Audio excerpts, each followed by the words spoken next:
दोस्तों, आज की इस रहस्यमयी और प्रेरणादायक कहानी में मैं आपको जीवन की 7 ऐसी गुप्त आदतों के बारे में बताने वाला हूँ जिनके बारे में बहुत कम लोग जानते हैं, लेकिन जिनका उल्लेख प्राचीन योगियों और महान ऋषियों ने हजारों वर्ष पहले किया था। इन आदतों को यदि कोई साधारण मनुष्य अपने जीवन का हिस्सा बना ले तो उसका जीवन पूरी तरह बदल सकता है। वह हमेशा सुखी, निरोगी और सफल जीवन जी सकता है। यह सिर्फ शब्द नहीं है, बल्कि अनुभवों से निकली हुई सच्चाई है। आज का इंसान सुविधाओं से घिरा हुआ है, लेकिन फिर भी बेचैनी, चिंता और बीमारियों से घिरा रहता है, क्योंकि वह उन आदतों को भूल चुका है जिनके कारण शरीर, आत्मा और मन संतुलित रहते हैं। पुराने समय के लोग लंबा जीवन जीते थे। उनके चेहरे पर हमेशा तेज रहता था, उनका शरीर मजबूत और मन शांत रहता था। जबकि आज के समय में युवा भी थकान, तनाव और बीमारी से परेशान रहते हैं। इसका सबसे बड़ा कारण यही है कि हमने उन गुप्त आदतों को भुला दिया है जिन्हें अपनाकर इंसान अपने जीवन को सुंदर और शक्तिशाली बना सकता है। तो चलिए इस रहस्यपूर्ण यात्रा को शुरू करते हैं, लेकिन ध्यान रखना कि इस कहानी को बीच में छोड़ना मत, क्योंकि अधूरा ज्ञान हमेशा हानिकारक होता है। अधूरा ज्ञान इंसान को भ्रमित करता है और उसे गलत राह पर ले जाता है। इसीलिए इसे अंत तक सुनना बहुत जरूरी है। बहुत समय पहले की बात है, एक नगर था। नगर के बाहर घने जंगलों में एक वृद्ध सन्यासी रहा करते थे। उनका जीवन बहुत साधारण था, लेकिन उनके तप और ज्ञान की चर्चा दूर दूर तक फैली हुई थी। लोग कहते थे कि उस सन्यासी के पास अमृत समान रहस्य है जो किसी भी मनुष्य को निरोगी, बलवान और आनंदित बना सकता है। जो व्यक्ति उनकी बताई साधनाओं को जीवन में उतार लेता, उसका जीवन पूरी तरह बदल जाता। एक दिन नगर का ही एक युवक उस सन्यासी के आश्रम में पहुंचा। वह युवक बहुत परेशान था। उसका शरीर दिन प्रतिदिन कमजोर होता जा रहा था। उसका मन अशांत रहता था, नींद अधूरी रहती थी, चेहरे पर उदासी छाई रहती थी। उसके पास धन था, परिवार था, मित्र थे, लेकिन भीतर से वह खाली और टूटा हुआ महसूस करता था। वह अपने जीवन से निराश हो चुका था। इसीलिए उसने सुना कि जंगल में एक महान सन्यासी रहते हैं जिनके पास अमृत समान ज्ञान है, तो वह उन्हीं की शरण में आया। युवक ने सन्यासी के चरणों में प्रणाम किया और विनम्र स्वर में बोला, गुरुदेव, मैंने सुना है कि आपके पास ऐसा ज्ञान है जो जीवन को पूरी तरह बदल सकता है। मैंने अपने जीवन में सुख सुविधा तो बहुत पाई, लेकिन स्वास्थ्य और शांति खो बैठा हूँ। मेरा मन हमेशा व्याकुल रहता है। कृपया मुझ पर दया कीजिए और मुझे बताइए कि मैं कैसे हमेशा स्वस्थ, प्रसन्न और शांत रह सकता हूँ। यह सुनकर सन्यासी मुस्कुराए और उनकी आंखों में करुणा की चमक दिखाई दी। उन्होंने शांत स्वर में कहा, बेटा, आज मैं तुम्हें 7 गुप्त आदतें बताने जा रहा हूँ जिन्हें यदि तुमने अपने जीवन में उतार लिया तो न केवल रोग तुमसे दूर रहेंगे, बल्कि तुम्हारा मन और आत्मा भी शक्तिशाली बन जाएगी। तुम्हारी आत्मा में ऐसी ऊर्जा जाग जाएगी जो तुम्हें हर परिस्थिति में स्थिर रखेगी। तुम्हारे भीतर ऐसा आनंद फूटेगा जिसे कोई बाहरी वस्तु छीन नहीं सकेगी। युवक यह सुनकर उत्साहित हो गया और बोला, गुरुदेव, कृपया मुझे तुरंत यह 7 रहस्य बताइए ताकि मैं इन्हें अपने जीवन का हिस्सा बना सकूं। सन्यासी ने कहना शुरू किया, पहली आदत बेटा, सबसे पहली आदत है सुबह उठते ही सूर्य की पहली किरण को नमन करना। यह बात सुनने में सामान्य लग सकती है, लेकिन यही सबसे बड़ा रहस्य है। प्राचीन ग्रंथों में स्पष्ट लिखा है कि सूर्य की पहली किरण में अद्भुत शक्ति और ऊर्जा होती है। जब तुम सुबह आंखें खोलते ही सूर्य की ओर नमन करते हो तो तुम्हारे शरीर में केवल प्रकाश ही नहीं प्रवेश करता, बल्कि तुम्हारे भीतर जीवनदायी ऊर्जा जाग उठती है। आज के समय में लोग रात को देर तक जागते हैं और सुबह देर से उठते हैं, जिससे वे सूर्य की पहली किरण से वंचित रह जाते हैं। लेकिन जो लोग प्राचीन नियम का पालन करते हुए सूर्य की पहली किरण को देखते हैं, उनका शरीर कभी दुर्बल नहीं होता। उनके भीतर प्राकृतिक शक्ति बनी रहती है। सूर्य की किरणों से शरीर को विटामिन डी प्राप्त होता है, हड्डियां मजबूत होती हैं, रक्त का संचार अच्छा होता है और त्वचा में नया तेज आ जाता है। यह तो विज्ञान की दृष्टि है, लेकिन आध्यात्मिक दृष्टि से भी इसका महत्व असाधारण है। जब तुम सूर्य को नमन करते हो तो तुम्हारे भीतर सकारात्मक ऊर्जा का प्रवाह शुरू होता है। नकारात्मक विचार दूर हो जाते हैं, आत्मा में शक्ति भर जाती है। इसीलिए आर्य मुनि प्राचीन काल से सूर्य नमस्कार को महान साधना मानते थे। वे जानते थे कि सूर्य केवल एक तारा नहीं, बल्कि जीवन का मूल स्रोत है और उसकी पहली किरण के साथ जुड़ना यानी खुद को जीवन के मूल स्रोत से जोड़ना है। युवक ने ध्यान से सुना और उसे लगा कि सचमुच यह बहुत गहरा रहस्य है। दूसरी आदत, सन्यासी ने कहा, दूसरी आदत है मौन साधना। बेटा, सुबह उठते ही 5 से 10 मिनट तक मौन रहो। यह साधारण लग सकता है, लेकिन मौन से उत्पन्न शक्ति अपार होती है। जब तुम मौन रहते हो तो तुम्हारे विचार स्वतः शांत होने लगते हैं, तुम्हारा मन स्थिर हो जाता है और तुम्हारा मस्तिष्क स्पष्ट रूप से कार्य करने लगता है। आजकल लोग सुबह उठते ही मोबाइल देखने लगते हैं, समाचार, सोशल मीडिया और संदेशों में उलझ जाते हैं, जिससे उनका मन और भी अस्थिर हो जाता है। लेकिन जो व्यक्ति सुबह कुछ क्षणों का मौन साधन करता है, वह गहरे आत्मबल का धनी बन जाता है। मौन में आत्मा की आवाज सुनी जा सकती है। मौन में तुम्हारा मन तुम्हें दिशा देता है। मौन में तुम्हारे भीतर ऐसी स्थिरता उत्पन्न होती है जो दिन भर तुम्हें संतुलित बनाए रखती है। मौन साधना से मनुष्य की स्मरण शक्ति बढ़ती है, उसका आत्मविश्वास बढ़ता है, तनाव और भय समाप्त होते हैं और मनुष्य परिस्थितियों पर नियंत्रण रखना सीखता है। प्राचीन गुरुकुलों में बच्चों को सुबह सबसे पहले मौन का अभ्यास कराया जाता था ताकि उनका मन स्थिर हो और वे शिक्षा को आसानी से आत्मसात कर सकें। तीसरी आदत, सन्यासी ने युवक की ओर देखा और कहा, बेटा, अब मैं तुम्हें तीसरी आदत बताने जा रहा हूँ। तीसरी आदत है प्राणायाम। प्राण का अर्थ है जीवन शक्ति और आयाम का अर्थ है उसका विस्तार। जब तुम प्राणायाम करते हो तो तुम अपने भीतर छिपी जीवन शक्ति को जागृत करते हो और उसका विस्तार करते हो। प्राणायाम केवल सांस लेने और छोड़ने की क्रिया नहीं है, बल्कि यह तुम्हारे मन, शरीर और आत्मा को संतुलित करने का सबसे बड़ा साधन है। प्राचीन आर्षियों ने प्राणायाम को अमृत कहा है। उन्होंने बताया कि जब इंसान गहरी सांस लेता है और धीरे धीरे छोड़ता है तो वह केवल हवा नहीं ले रहा होता, बल्कि ब्रह्मांड में व्याप्त ऊर्जा को अपने भीतर खींच रहा होता है। यह ऊर्जा उसके हर कोश में पहुंचती है, उसकी हर नस में जीवन का प्रवाह करती है। युवक ने जिज्ञासा से पूछा, गुरुदेव, क्या सचमुच केवल सांस लेने से इतना बड़ा परिवर्तन हो सकता है? सन्यासी मुस्कुराए और बोले, बेटा, सांस ही जीवन का आधार है। जब तक सांस है तब तक जीवन है। लेकिन अधिकतर लोग सांस लेने की कला नहीं जानते। वे सतही तरीके से सांस लेते हैं और धीरे धीरे उनके भीतर की ऊर्जा क्षीण होती जाती है। प्राणायाम तुम्हें सिखाता है कि सांस को सचेतन तरीके से कैसे लेना है, कैसे रोकना है और कैसे छोड़ना है। जब तुम सुबह की ताजी हवा में गहरी सांस लेते हो तो तुम्हारे फेफड़े पूरी तरह फैलते हैं, उनमें ताजी ऑक्सीजन प्रवेश करती है, रक्त शुद्ध होता है और हृदय मजबूत होता है। प्राणायाम का सबसे बड़ा लाभ यह है कि यह तनाव को दूर करता है। आज का मनुष्य सबसे अधिक तनाव से पीड़ित है। यही तनाव उसके स्वास्थ्य को नष्ट कर देता है। लेकिन जो व्यक्ति प्राणायाम करता है वह तनाव से मुक्त हो जाता है, उसका मन शांत हो जाता है, उसकी नींद गहरी होती है, उसका शरीर ऊर्जावान रहता है और उसकी एकाग्रता अद्भुत हो जाती है। यही कारण है कि सभी योग शास्त्रों में प्राणायाम को सर्वोच्च स्थान दिया गया है। सन्यासी ने कहा, बेटा, प्राणायाम का नियमित अभ्यास तुम्हें भीतर से इतना बलवान बना देगा कि कोई रोग तुम्हारे पास नहीं ठहर सकेगा। तुम्हारे विचार निर्मल हो जाएंगे और तुम्हारे कर्म सफल होंगे। चौथी आदत। सन्यासी ने कुछ देर मौन साधा, फिर बोले, चौथी आदत है ध्यान। बेटा, ध्यान ही वह कुंजी है जिससे आत्मा का द्वार खुलता है। ध्यान का अर्थ है मन को एकाग्र करना। आज का मनुष्य बिखरे हुए मन से जी रहा है। उसका ध्यान एक पल में इधर होता है, दूसरे पल में उधर। उसका मन कभी भविष्य की चिंता में उलझा रहता है, कभी अतीत के पछतावे में डूबा रहता है। इसीलिए वर्तमान से वह वंचित रह जाता है। ध्यान तुम्हें वर्तमान में लाता है। ध्यान तुम्हें अपने भीतर से जोड़ता है। ध्यान तुम्हें दिव्य शक्ति का अनुभव कराता है। प्राचीन ऋषियों ने कहा है कि ध्यान करने वाला मनुष्य भीतर से देवताओं के समान हो जाता है। उसके विचार शुद्ध होते हैं, उसकी स्मरण शक्ति प्रखर होती है, उसकी बुद्धि निर्मल होती है और उसका आत्मविश्वास अपार हो जाता है। ध्यान करने से मनुष्य का मस्तिष्क स्थिर होता है, चिंता और उदासी मिट जाती है और जीवन में गहरी शांति का अनुभव होता है। सन्यासी ने युवक को समझाया कि जब तुम ध्यान में बैठते हो तो तुम्हारा मन धीरे धीरे शांत होता है। प्रारंभ में विचार आते हैं, लेकिन यदि तुम धैर्य रखते हो तो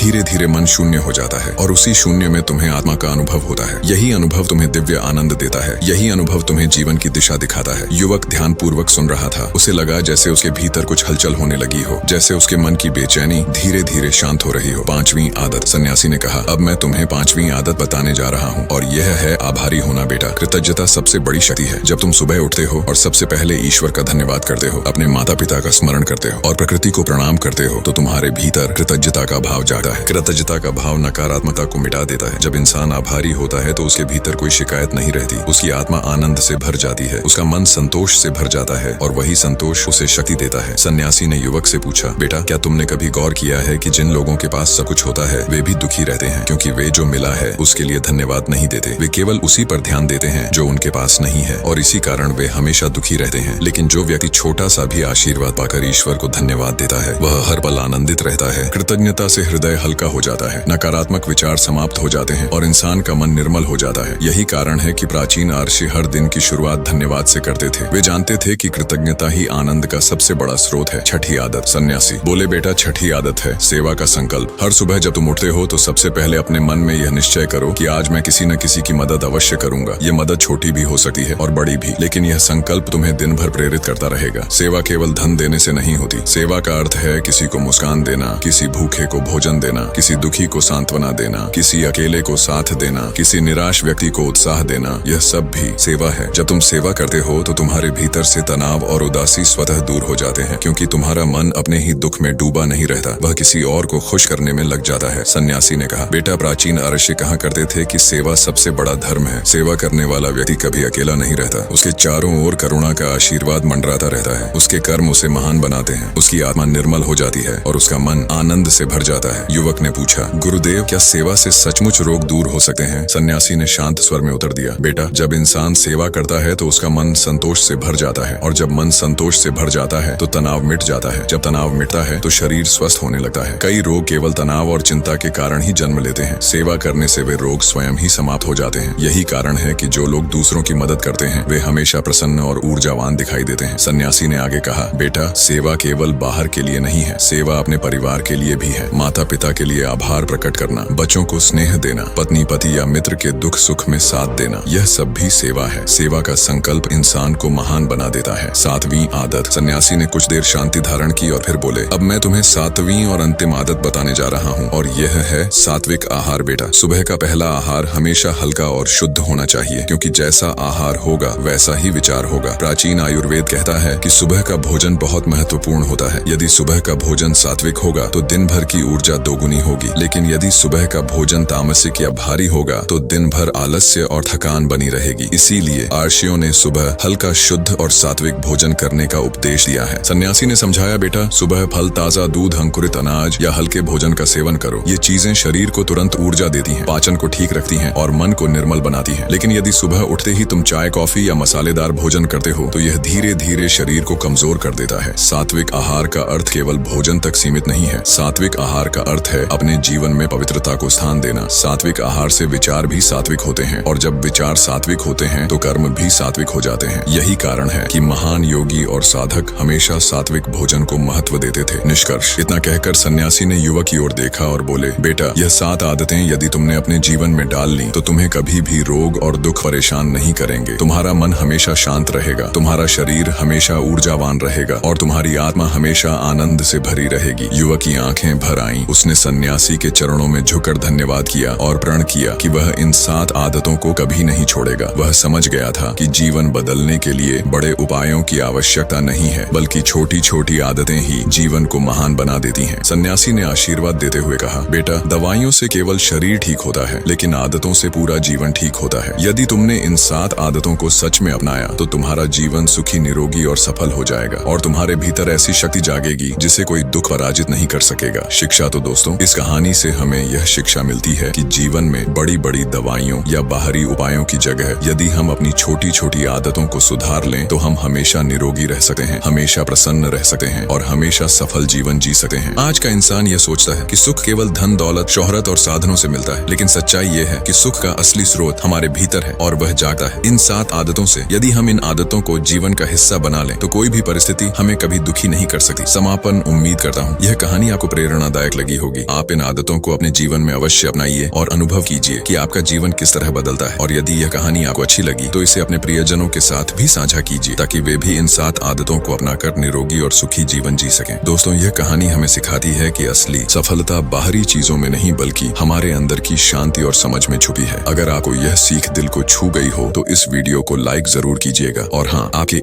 एक लाइक से हमारा हौसला और बढ़ता है, जिससे हम आपके लिए और भी ऐसी प्रेरणादायक कहानियां लाते रहेंगे। अगर आप पहली बार हमारे चैनल पर आए हैं तो अभी चैनल को सब्सक्राइब करके बेल आइकन दबाइए ताकि बुद्ध की ऐसी अनमोल शिक्षाएं आप कभी मिस न करें। नमो बुद्धाय।